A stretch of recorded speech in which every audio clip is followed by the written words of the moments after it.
বড়ো সাহিত্য সভাৰ ৬৩ সংখ্যক অধিৱেশন আজি আমাৰ এই ঐতিহ্যমণ্ডিত বকুৰ গান্ধী মৈদামত অনুষ্ঠিত হৈছে আৰু এই বড়ো সাহিত্য সভাৰ অধিৱেশনত যোগদান কৰিবলৈ বড়ো আৰু আন বিভিন্ন জাতি উপজাতিৰ বিভিন্ন ব্যক্তিসকলো আহি উপস্থিত হৈছে।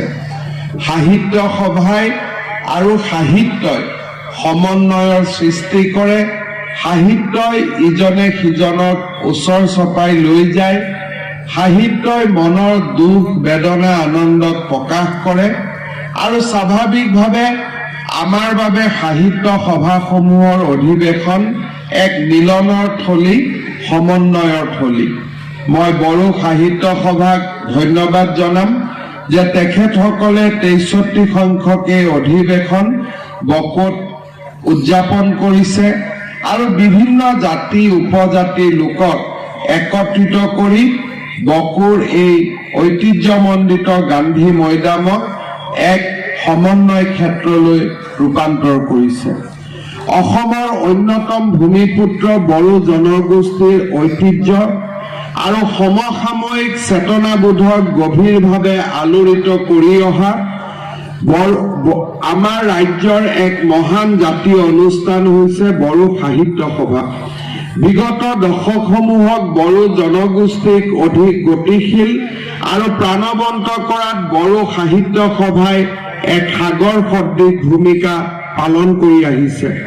বড়ো সাহিত্য সভাই জন্ম লগ্নৰে পৰা জনগোষ্ঠীটোৰ ভাষা সাহিত্যৰ বিকাশৰ দিশত লৈ অহা শক্তিশালী ভূমিকাই বড়ো জনগোষ্ঠীক ৰাজ্যৰ সমাজ জীৱনত বলিষ্ঠভাৱে আগুৱাই লৈ যাবলৈ সক্ষম হৈছে।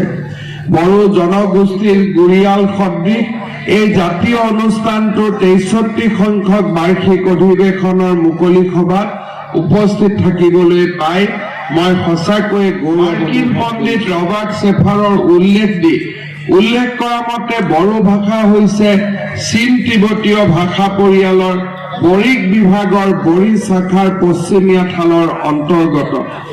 The linguistic survey of India গ্ৰন্থৰ মতে বড়ো বা বড়ো কছাৰী ভাষা চীন তিব্বতীয় ভাষা পৰিয়ালৰ অসম বাৰ্মা শাখাৰ উপশাখাৰ অন্তৰ্গত। পুনতে বিস্তৃত পৰিমাণৰ যৌগিক সাহিত্য যেনে লোকগীত, সাধুকথা, মালিতা, প্ৰবচনৰ আদিহে বড়ো সাহিত্যৰ পৰিসৰত অন্তৰ্ভুক্ত হৈছিল। 1924 চনত প্ৰকাশিত বিবাৰ আলোচনীৰ জৰিয়তে বড়ো সাহিত্যৰ নতুন যুগৰ সূচনা হৈছিল। বড়ো সাহিত্যৰ যোগেদি যুগে যুগে প্ৰচলিত বড়োসকলৰ ধৰ্ম, সমাজ, সভ্যতা, সংস্কৃতি তথা জীৱন ধাৰাৰ বৈশিষ্ট্য প্ৰকাশিত হৈ আহিছে। মাতৃভাষাৰ গুৰুত্ব আৰু গভীৰতা উপলব্ধ কৰি সাহিত্যৰথী লক্ষ্মীনাথ বেজবৰুৱাই কৈছিল, উন্নতি আৰু মন্দিৰৰ সিংহ দুৱাৰ হৈছে মাতৃভাষা। মাতৃভাষাৰ প্ৰতি থকা অম্লান প্ৰেমেই স্বগৰিমাৰে মহিমামণ্ডিত হৈ বিশ্ব মানচিত্ৰত এটা জাতিক সগৌৰৱে জীয়াই থাকিবলৈ সাহস আৰু প্ৰেৰণা দিয়ে। মাতৃভাষাৰ শ্ৰীবৃদ্ধিৰ বাবে যিকোনো জাতি বা জনগোষ্ঠীৰ ভিতৰ চৰাত চিন্তন, মন্থন আৰু আলোড়নৰ নিতান্তই প্ৰয়োজন। কেৱল গাইগুটীয়া প্ৰচেষ্টাৰে কোনো জাতিৰ ভাষা সাহিত্যৰ বিকাশ সম্ভৱ কৰি তুলিব নোৱাৰি। ইয়াৰ বাবে প্ৰয়োজন সুপৰিকল্পনা আৰু সংঘবদ্ধ প্ৰয়াসৰ। বড়ো সাহিত্য সভা গঠনৰ অন্তৰালতো এনে এক চিন্তন, মন্থন আৰু আলোড়নে নিশ্চয়কৈ ক্ৰিয়া কৰিছিল।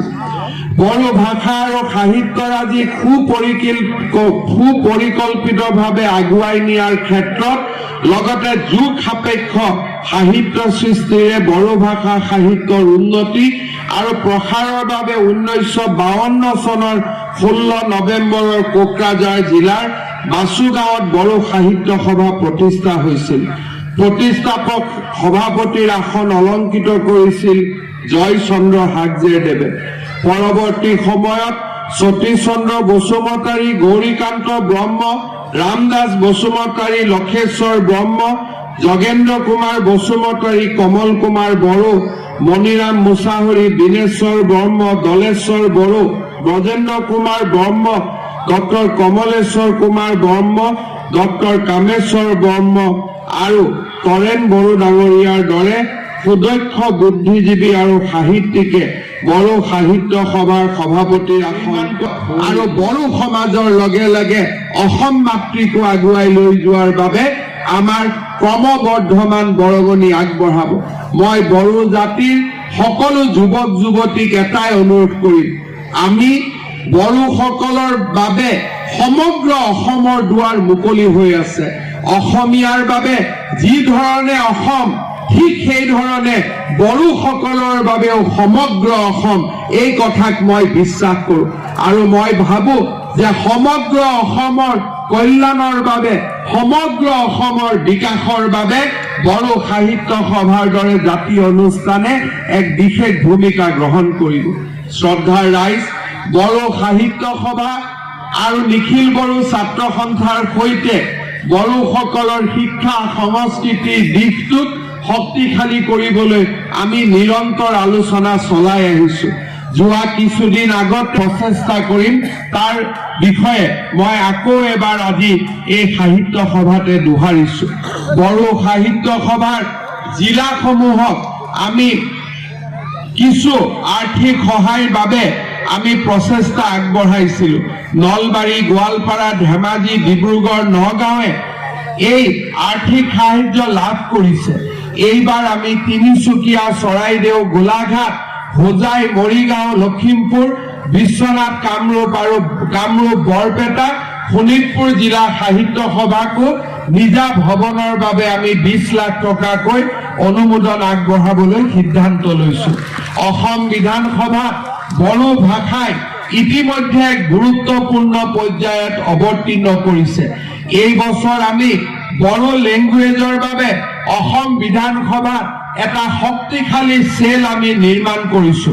এজন ডেপুটি সেক্ৰেটাৰী, এজন under secretary, senior administrative assistant, translator, interpreter লৈ আগতে থকা 7টা পোষ্টৰ লগত এতিয়া আৰু 7টা পোষ্ট আমি অনুমোদন কৰিছো, যাতে অসম বিধানসভাত আমি বড়ো ভাষাক আমি যিমান পাৰো সিমান আমি প্ৰচলন কৰিব পাৰো। বড়ো সাহিত্যৰ বাবে আমি লোৱা প্ৰচেষ্টাই নিশ্চয় বড়ো সমাজখনক আগুৱাই লৈ যোৱাৰ ক্ষেত্ৰত সহায় কৰিব। উচ্চতৰ মাধ্যমিকত বড়ো ভাষাক আমি স্বীকৃতি দিয়াৰ লগে লগে আৰু 50খন হাইস্কুলক উচ্চতৰ মাধ্যমিকলৈ আগুৱাই লৈ যোৱাৰ লগে লগে নিশ্চয় বড়ো ভাষাক গ্ৰেজুৱেশ্যনৰ ক্ষেত্ৰতো মিডিয়াম কৰাৰ পথ প্ৰশস্ত হ'ব, তাক মই বিশ্বাস কৰোঁ। অসমৰ বিভিন্ন কলেজত বড়ো ভাষাৰ অধ্যাপক অধ্যাপিকাসকলৰ নিযুক্তিৰ প্ৰক্ৰিয়াও আজি আমি সুন্দৰভাৱে সম্পন্ন কৰিব পাৰিছো। মই বড়ো সাহিত্য সভাক আশ্বস্ত কৰিম যে বড়ো ভাষা সাহিত্যৰ বিকাশৰ বাবে আমাৰ প্ৰচেষ্টা অব্যাহত থাকিব আৰু এই ক্ষেত্ৰত অসম চৰকাৰে সম্পূৰ্ণ সহযোগিতাৰ পথেৰে আগুৱাই যাবলৈ প্ৰচেষ্টা কৰিব।